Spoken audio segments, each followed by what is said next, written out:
خزمەتی هەژاران، ئاوەدانکردنەوەی گوندەکان، دروستکردنی مزگەوت، چارەسەرکردنی نەخۆش و کردنەوەی خان و بۆ بێباوکان و بێسەرپەرشتان. چیرۆکی 31 ساڵەی دەستگای خێرخوازی ڕابیتەی ئیسلامی کوردە. واتە ڕابیتەی خێرخوازی لە هەموو ڕۆژەکانی ساڵی 2016دا لە هەموو ڕۆژێکە بڕی 21 ملیۆن دیناری عێراقی کە نزیکی 22 ملیۆن دیناری عێراقی پرۆژەی بەخشین و خێرخوازی هەبووە. زۆر خۆم بەبەختەوە ئەزانم ئێستا لە خزمەت ئێوەی خۆشەویستە یادی 31 ساڵەی دامەزراندنی ڕابطەی ئیسلامی کورد بکەین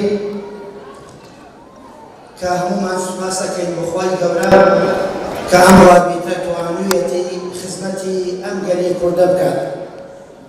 دوای لێکۆڵێنەوە و مناقەشەیەکی زۆر تقریبا نزیکەی 4 ڕۆژ بڕیار دراکەوە مؤسسەیەک دروست بکرێت کە ناوی ڕابطەی ئیسلامی کورد بێت کە ئامانجەکانی و ئەهدافەکانی سێشتی گرنگی بێت. یەکەم بتوانێم ئەم مەزڵومیەتە و ئەم ناڕەحەتیەیەکەوە تووشی گەلی کورد بووە بیگەیەنێتە مسلمانان و عالەم. مەزڵومیەتی گەلی کورد بخاتە ناو دڵی مسلمانان. بەرپرسی دەستگای خێرخوازی بەخشین، هەماهەنگی و هاوکاری نێوان دەستگا خێرخوازیە هاوشێوەکان بە پێویست دەزانێت و جەخت لەسەرەوە دەکاتەوە کە بەبوونی پەیوەندی نێوان ئەو دەستگایانە زۆر چین و توێژ سوودمەند دەبن.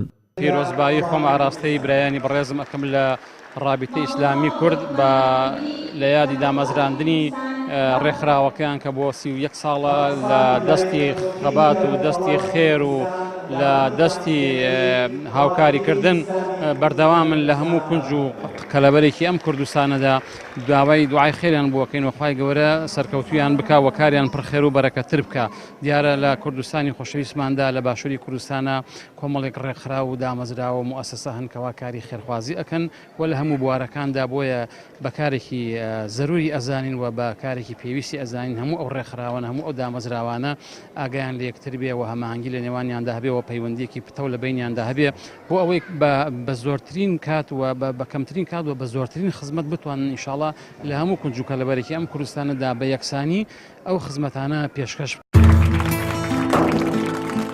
دەستگای خێرخوازی ڕابطەی ئیسلامی کورد لە 1970 لە سەردەستی کۆمەڵێک زانای ئاینی و بە سەرۆکاتی پرۆفیسۆر دکتۆر عەلی قەرەداغی دامەزراوە و لەو کاتەوە تا ئێستا نزیکەی 1262 پرۆژەی جۆراوجۆریان بە بڕی 71,874,691 دۆلار ئەنجام دابە و زیاتر لە 80,000 کەس لە پرۆژەکانیان سوودمەند بوون.